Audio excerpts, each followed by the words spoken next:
خیلی خوشحالم از این که از نزدیک با گروه نوشه آشنا شدم.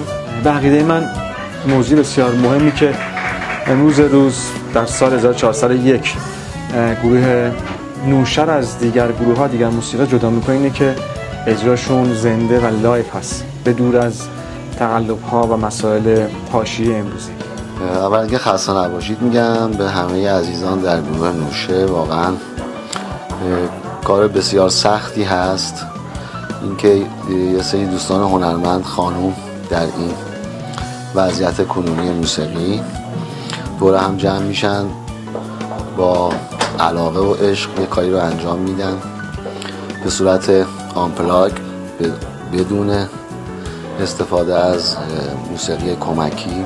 طبیعتاً یه اجرای خیلی مهیج و جذاب و خوش صدا دیدم و شنیدم. همیشه خب آشنایی من با گروه نوشه و سرکار خانم نیوشا بریمانی به سالها پیش برمیگرده و همیشه از دیدن شنیدن کارشون و همینطور همکاری باهاشون لذت بردم. نظر من پتانسیل بسیار خوبی در این گروه دیده میشه و شنیده میشه.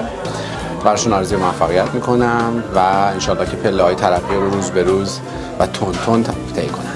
توجه مسئله اجتماعی که داریم خیلی زیباست و خوبه که بانوان عزیز کشور هم دور هم جمع میشن و این کیفیت موزیک رو در واقع به شنوندگان بینندگان ارائه میدن. خودشون واقعا در این فضا واقعا بدون ایراد، حالا نه اینکه بدون ایرادم باشه، ولی یه سری نکات فنی ریز هستش که قطعا دیگر دوستان حتما میگن و کمک میتونه باشه برای این ارکستر.